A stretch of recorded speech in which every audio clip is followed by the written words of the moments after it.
बिस्मिल्लाहिर्रहमानिर्रहीम। अस्सलाम वालेकुम। आज हम मज़ीद आउटपुट फंक्शन और इनपुट फंक्शंस के बारे में पढ़ेंगे।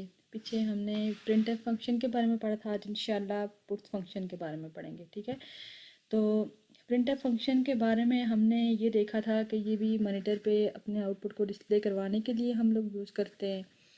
फिर उस हवाले से हमने एग्जांपल भी देखी थी, उसका सिंटैक्स भी देखा था। और आज हम उसी तरह से पुट्स फंक्शन देखेंगे, उसका सिंटैक्स देखेंगे और कोई एक एग्जांपल देखेंगे। ठीक है, तो पुट्स फंक्शन बेसिकली जो हमारे पास प्रिंटफ फंक्शन था वो उसका सिंटैक्स, उसके सिंटैक्स के अंदर था कि हमारे पास कुछ आर्गूमेंट्स होते हैं, फॉर्मेट स्ट्रिंग होती है। ठीक है, और मैंने फॉर्मेट स्ट्रिंग के बारे में बताया था, आर्गूमेंट लिस्ट के बारे में बताया था। तो पुट्स फंक्शन में हमारे पास होती है ये भी डिस्प्ले करवाने के लिए, आउटपुट डिस्प्ले करवाने के लिए यूज़ होती है, लेकिन ये स्ट्रिंग डिस्प्ले करवाने के लिए यूज़ होती है। ठीक है, स्ट्रिंग मीन कि हमारे पास ये देखें, आपको नज़र आ रही है एग्जांपल कि प्रोग्रामिंग मेक्स लाइफ इंटरेस्टिंग, ये पूरी एक स्ट्रिंग है। मीन के अल्फ़ाबेटिक को मिला के जो भी हमारे पास आता है उसको हम बोलते हैं प्रोग्रामिंग के अंदर स्ट्रिंग। ठीक है, जैसे ये हमारे पास क्या है, पूरी एक स्ट्रिंग है। ठीक है, तो the puts function is use to display string on screen. Simple सी इसकी डेफिनेशन है कि हमारे पास जब स्ट्रिंग को डिस्प्ले करवाने के लिए हम जो फंक्शन यूज़ करेंगे उसको बोलते हैं पुट्स फंक्शन। ठीक है, it can display a string constant और स्ट्रिंग वेरिएबल। ये स्ट्रिंग कांस्टेंट भी हो सकते हैं और स्ट्रिंग वेरिएबल भी हो सकते हैं। तो कांस्टेंट और वेरिएबल में क्या डिफरेंस है ये आप लोग पहले लेक्चर में देख चुके हैं कि किसकी वैल्यू चेंज हो सकती है, किसकी वैल्यू चेंज नहीं हो सकती। ठीक है, इसका सिंपल सा सिंटैक्स है, सबसे हम पहले हम लोग पुट्स लिखेंगे लोअर लेटर में, देन हम उसके अंदर हमने S T R mean string लिखना है। ठीक है, एस टी आर का शॉर्ट फॉर्म जो हम प्रोग्रामिंग के अंदर यूज़ करेंगे वो है स्ट्रिंग, एस टी आर। ठीक है, स्ट्रिंग की, और उसके बाद टर्मिनेटर। अब हमने इसकी डेफिनेशन के अंदर देखा कि ये एक स्ट्रिंग को डिस्प्ले करवाने के लिए यूज़ होता है।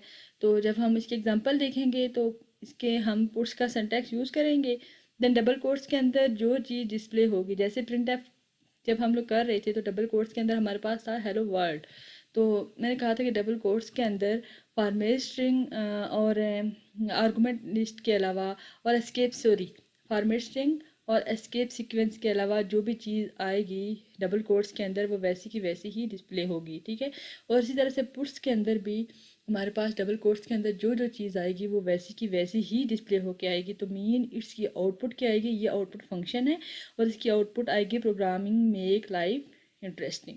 ठीक है, और आगे सेमी कॉलन, मेन फंक्शन के अंदर जो भी स्टेटमेंट एंड होगी वो किससे होगी, सेमी कॉलन से होगी। ठीक है, उसके बाद हमारे पास एक और आउटपुट फंक्शन है सी आउट फंक्शन। ठीक है, सी आउट ऑब्जेक्ट का सी आउट फंक्शन, ये भी हमारे पास स्टैंडर्ड आउटपुट को डिस्प्ले करवाने के लिए ये फंक्शन यूज़ होता है। ठीक है, और इसका सिंटैक्स क्या है और इसकी एग्जांपल क्या है ये भी हम देखेंगे। यहाँ पे इसकी डेफिनेशन में लिखा हुआ है कि the C out object refers to the standard output display on monitor. सबका काम यही है, प्रिंटफ फंक्शन का काम भी यही है। मीन के जो भी आउटपुट फंक्शन हमारे पास हैं प्रोग्रामिंग के अंदर, सबका काम यही है कि वो मॉनिटर पे हमें अपनी आउटपुट डिस्प्ले करवाते हैं। ठीक है, it stand for console output, it is used with insertion operation.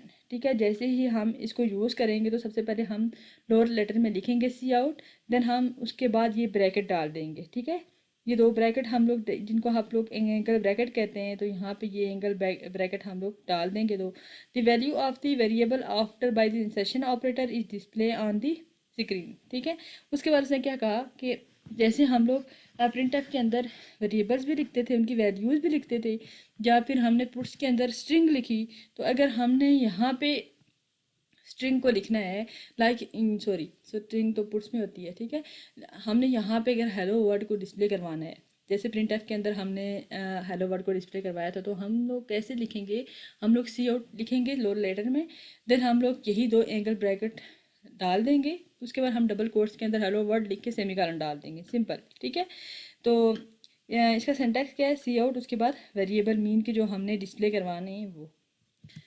अब इसका एग्जांपल देखें, एग्जाम्पल नंबर 1 में सी आउट डबल कोट्स के अंदर पाकिस्तान वैसे का वैसा ही डिस्प्ले होके आएगा।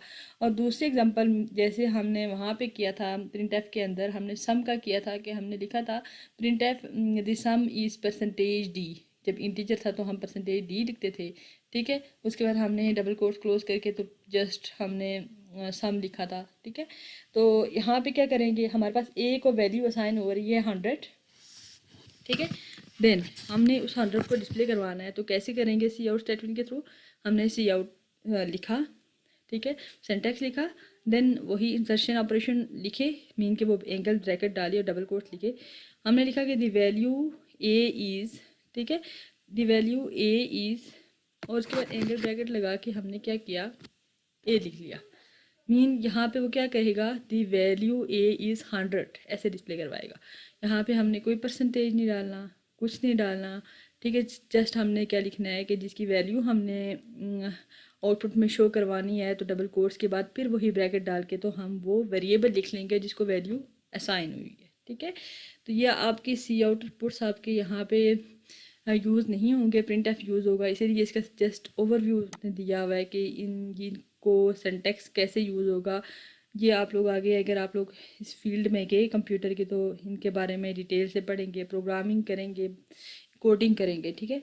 तो अभी जैसे इसका सिंटैक्स किस तरह से इसको लिखना है, इसका पर्पज़ क्या है, ठीक है। और कुछ एग्जांपल्स हैं जो यहाँ पे हम लोगों ने करनी है, ठीक है। देन हमारे पास है इनपुट फंक्शन। हमारे पास यही आउटपुट फंक्शन थे, एक हमने प्रिंट एफ के बारे में पढ़ा, पुट्स के बारे में पढ़ा, और फिर उसके बाद हमने सी आउट के बारे में पढ़ा। अब हमारे पास इनपुट फंक्शन कौन कौन से यूज़ हो रहे हैं। तो इनपुट का मतलब आपको पता है कि हम जो भी चीज़ डाटा इंटर करते हैं कंप्यूटर के अंदर थ्रू राउंड इनपुट डिवाइसेस करते हैं, और जो डाटा इंटर हो रहा है उसको हम बोलते हैं इनपुट, ठीक है। मेन के ऐसा प्रोसेस जिसे हम कुछ कंप्यूटर को देना चाह रहे दे रहे हैं उसको हम क्या कहते हैं, इनपुट, ठीक है। The process of giving something to the computer is known as input.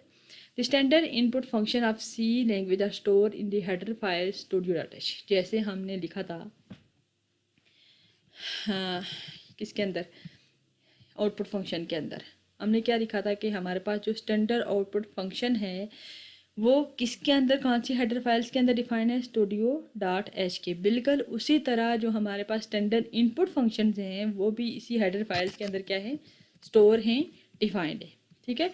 तो तीसरा क्या है, it must be included in the program if the program uses any input function.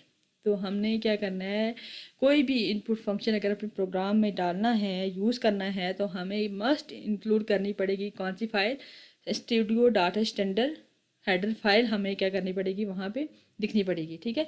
Mean कि कोई भी सबसे पहली चीज़ कि हमारे पास इनपुट किया होती है, ऐसा प्रोसेस जो हम कंप्यूटर को देते हैं, ठीक है, उसको हम इनपुट बोलते हैं। उसके बाद जैसे पीछे आउटपुट फंक्शन के बारे में डिफ़ाइन किया गया था कि ये स्टोर होते हैं स्टैंडर्ड जो लाइब्रेरीज फाइल्स हैं studio.h के अंदर सारे आउटपुट फंक्शन। देन उसके बाद था क्या कि जो आउटपुट फंक्शन कौन थे जो हम लोग यूज़ कर रहे हैं, प्रिंट एफ, स्कैन एफ। दूसरा आउटपुट फंक्शन हम जो प्रिंट एफ के साथ जो इनपुट फंक्शन यूज़ होगा वो स्कैन एफ यूज़ होगा, उसके बारे में डिटेल से इंशाल्लाह हम लोग पढ़ेंगे।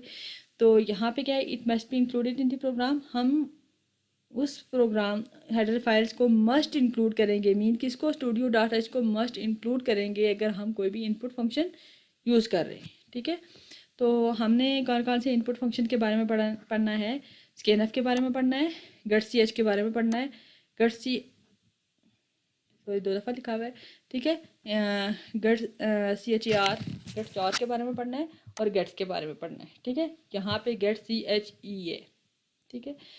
सिंटैक्स मिस्टेक लिखने में टाइपिंग मिस्टेक हो गई, ठीक है। हमें क्या करना है, स्कैन एफ कौन से इनपुट फंक्शन के बारे में पढ़ना है, स्कैन एफ के बारे में पढ़ना है, जो प्रिंट एफ के बाद पहले जो इनपुट फंक्शन यूज़ होगा, जो रन टाइम में हम इनपुट देंगे तो वो स्कैन एफ के थ्रू देंगे। Gets C H single character को यूज़ करने के लिए और हमारे स्क्रीन को होल्ड करने के लिए भी यूज़ होता है। गेट्स सी एच ई भी एक सिंगल करेक्टर को करने के लिए यूज़ होता है, गट करने के लिए, गट, इन तीनों का काम एक ही है, लेकिन हम आगे देखेंगे कि इसमें डिफरेंस क्या है, इन तीनों में डिफरेंस क्या है। काम तो एक ही है लेकिन इनमें डिफरेंस क्या है, उसके बाद गेट्स फंक्शन के बारे में पढ़ेंगे, ठीक है।